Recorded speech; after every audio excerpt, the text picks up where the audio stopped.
Non, ce n'est pas un cauchemar. Et si ça t'arrive, tu risques de ne jamais dormir pareil. Tu dormais, puis tu ouvres les yeux et tu vois parfaitement ta chambre, ton armoire, ta fenêtre, ton téléphone. Tout est réel. Sauf qu'il y a un petit problème. Tu ne peux plus bouger, pas un doigt, pas une jambe. Même respirer devient étrange, comme étouffé. Et là, tu sens que quelqu'un ou quelque chose est avec toi dans la pièce. Bien sûr, il t'est aussi impossible de crier, sinon c'est pas drôle quand même.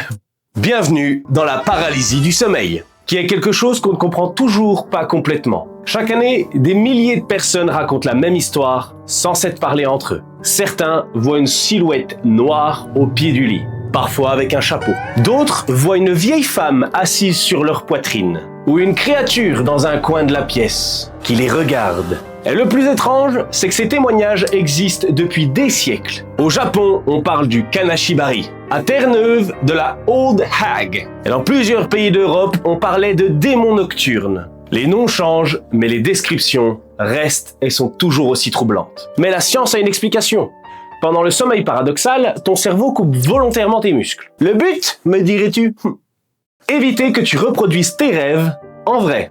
Parce que par exemple, si tu te mettais à rêver d'une partie de GTA, je pense que c'est bien que tu ne puisses pas reproduire en vrai ce qui se passe dans ton rêve. Hein? On est d'accord, quand même. Tu joues rarement à GTA pour te faire une vie paisible. Mais le problème, c'est que parfois tu te réveilles avant que ton corps soit rallumé. Résultat, tu es conscient, mais complètement paralysé. Et comme une partie de ton cerveau rêve encore, tu peux voir, entendre, sentir des choses qui n'existent pas, en théorie. Parce qu'il reste une question. Pourquoi des centaines de personnes qui ne se connaissent pas décrivent la même silhouette, le même regard, le même sentiment, la même sensation que quelqu'un est dans la pièce? Simple hasard, ou est-ce que nos cerveaux est programmé pour créer toujours le même monstre? À moins que ce ne soit pas le cerveau qui invente. Ouais, je sais, c'est super rassurant quand tu vas aller au lit ce soir. Et si tu regardes dans la nuit la vidéo, courage! Surtout qu'apparemment, plus t'y penses, plus t'as de chances d'en faire. Bonne chance! Nous allons découvrir les créatures les plus célèbres associées à la paralysie du sommeil. Et certaines légendes existent depuis plus de 1000 ans. Non, pas celui-là. La date, 1000 ans. Tu pensais être le seul? Mauvaise nouvelle.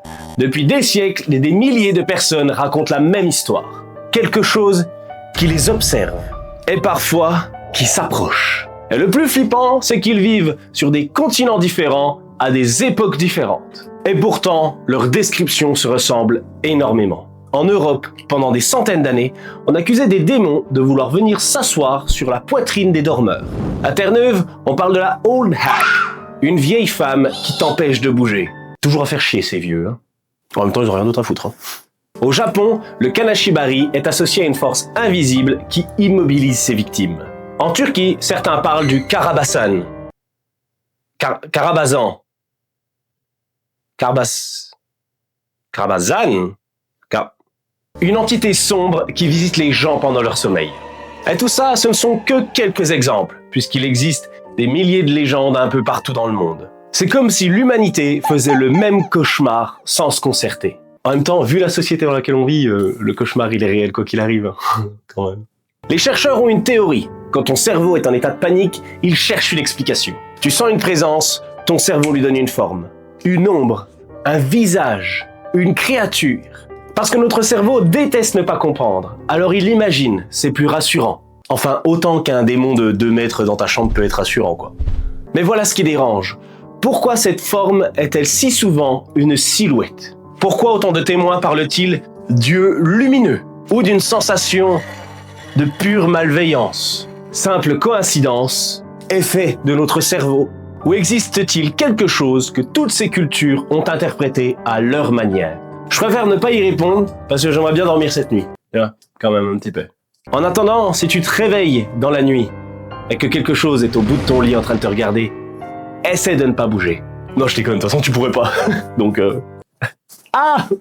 Et le pire, c'est que tu fais déjà peut-être tout ce qu'il faut pour en provoquer un. Tu veux savoir qui a le plus de chances de vivre une paralysie du sommeil? Spoiler, c'est pas forcément les gens qui regardent des films d'horreur.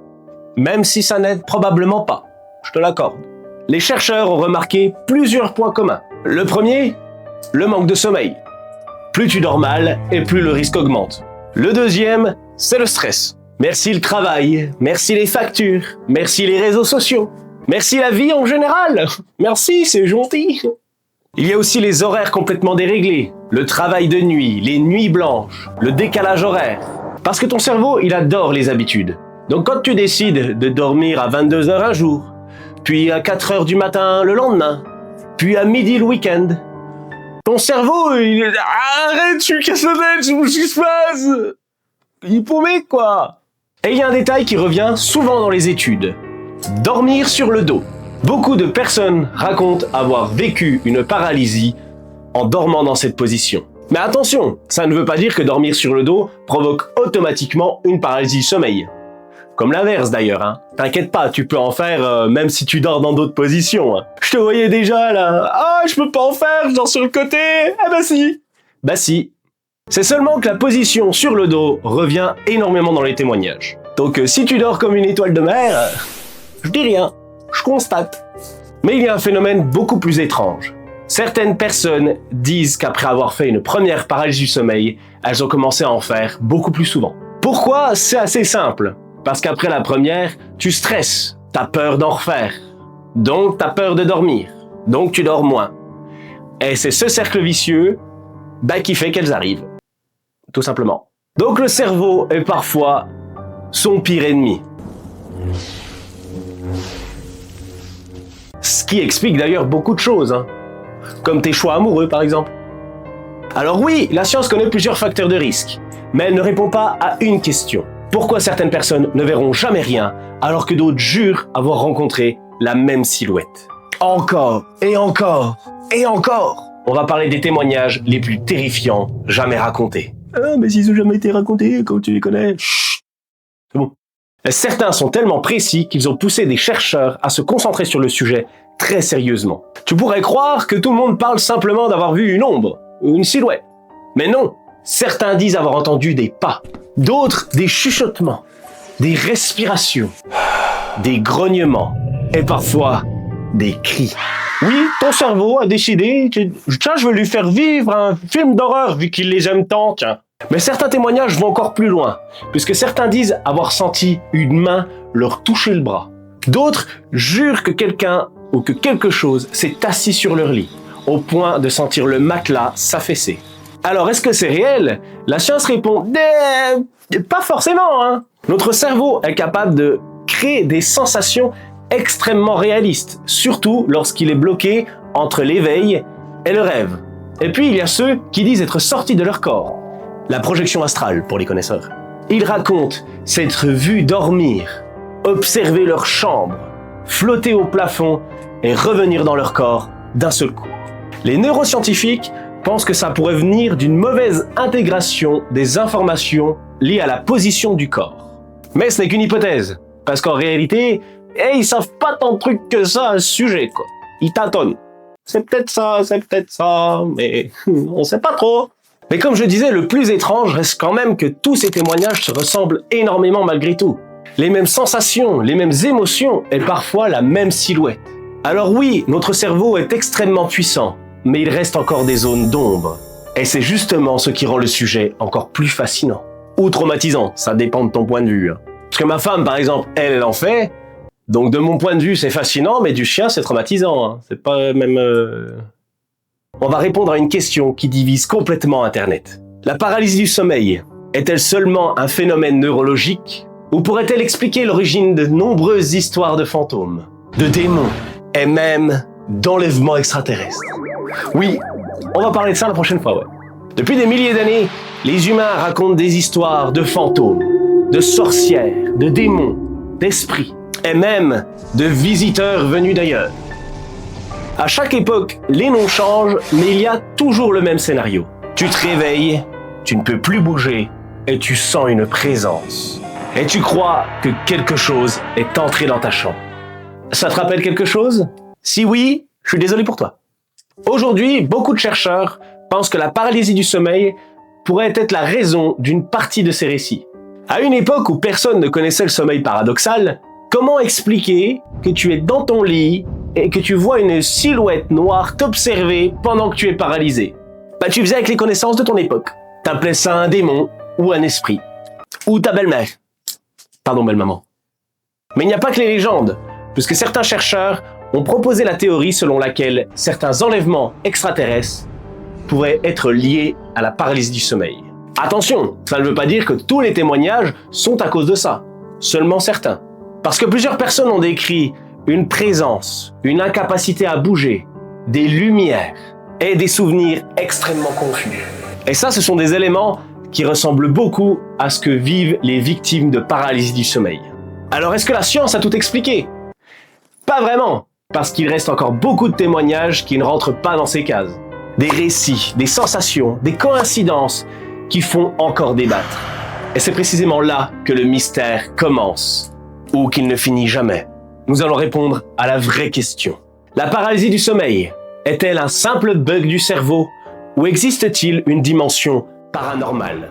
Depuis le début de cette série, on a vu des témoignages qui se ressemblent, et des légendes vieilles de plusieurs siècles. Des silhouettes, des voix et des sensations incroyablement réalistes. Et une explication scientifique qui tient globalement la route. Aujourd'hui, la majorité des chercheurs considèrent que la paralysie du sommeil est simplement un phénomène neurologique. Ton cerveau se réveille avant ton corps, et les hallucinations sont simplement issues du fait que ton cerveau, il est encore entre rêve et réalité. Dit comme ça paraît logique. Enfin, jusqu'à ce que tu le vives. Parce que le jour où tu essaies de dormir, tu te réveilles et tu as l'impression de voir une silhouette à côté, de respirer à côté de toi, je pense que la logique, t'en as rien à faire. Hein. Genre t'es dans ton lit, là, tu te réveilles, puis tu vois une silhouette au bout de ton lit. Tu vas pas la regarder en mode oh, m'en fous, il est pas réel. Puis la silhouette qui est en mode oh, c'est pas gentil. Pourtant, il reste des questions. Pourquoi des centaines de personnes décrivent la même silhouette sans s'être jamais rencontrées? Pourquoi certaines cultures ont raconté la même histoire pendant des siècles avant même de connaître le sommeil paradoxal? Est-ce simplement parce que tous les cerveaux humains fonctionnent de la même manière? Ou existe-t-il quelque chose qui nous échappe encore? Parce qu'aujourd'hui, personne n'a de preuves solides permettant de trancher. Et c'est peut-être ça la partie la plus fascinante. Parce qu'on vit à une époque où on peut envoyer des sondes dans l'espace, créer de l'intelligence artificielle, modifier l'ADN. Et pourtant, une simple nuit dans ta chambre à 3h du matin continue de nous faire nous poser des questions. Je parle de paralysie du sommeil, hein, non, parce que maintenant j'imagine, ça fait bizarre de dire paralysie, hein, paralysie du sommeil. On reste focus, s'il vous plaît. Non, mais en vrai, c'est quand même fou. Alors maintenant, paralysie du sommeil, simple bug neurologique, origine de nombreuses légendes ou phénomène paranormal? C'est à toi de répondre à cette question. Parce que le but de cette chaîne n'est pas de te dire quoi penser. C'est de te montrer les faits, les témoignages et les hypothèses afin que tu puisses te faire ton propre avis. Maintenant, j'ai une question pour toi. Si toi, tu as déjà fait des paralysies du sommeil, qu'est-ce que tu as vu? Une ombre? Une silhouette? Une sensation? Rien du tout? Dis-le en commentaire. Je suis curieux de voir en vrai si vos histoires se ressemblent aussi. Je n'ai jamais fait de paralysie du sommeil. Pourtant, c'est peut-être moi qui ai vécu le truc le plus étrange. Pendant toute cette série, je t'ai parlé de témoignages, de science, de légendes, mais il y a une histoire que je ne t'ai jamais racontée. La mienne. Enfin, pas exactement. Celle de ma femme. Un soir, on dort tous les deux, comme on fait la nuit, et à un moment donné, je me réveille et j'ai l'impression d'entendre quelque chose. Alors je me tourne vers ma femme et je la vois en train de chuchoter. Hugo, qui est mon prénom, hein. Sinon j'aurais peur. Donc là, je fais tout pour la réveiller. À ce moment-là, lorsqu'elle se réveille, elle me dit « Mais c'est pas possible, c'est seulement maintenant que tu réagis, j'ai fait que de crier ton prénom. » Donc déjà, c'est pas les circonstances dans lesquelles j'aimerais qu'elle crie mon prénom, mais passons. Donc je lui explique que non, pour moi, elle a juste chuchoté. Donc déjà ça, c'est incroyable. Et ensuite, elle me dit que oui, elle est en train de faire une paralysie du sommeil et qu'elle a vu dans la chambre, c'est une silhouette noire avec un chapeau. Donc, je suis en mode ouais, c'est impressionnant, mais bon, j'ai pas peur pour autant. Donc on décide de dormir la lumière allumée, et le lendemain, on en reparle un petit peu, voilà, comme ça, simplement. Le soir venu, je vais sortir mes chiens, on habitait à côté d'une forêt avec un petit chemin de forêt, quoi. Et j'étais en laisse, et j'étais en train de faire leurs besoins, machin, et d'un seul coup, ils s'arrêtent net, et ils commencent à s'exciter, ils commencent à aboyer en direction de la forêt. Donc déjà ça, t'es pas serein. Et à ce moment-là, parce que bien sûr, forêt, donc veut dire pas d'éclairage.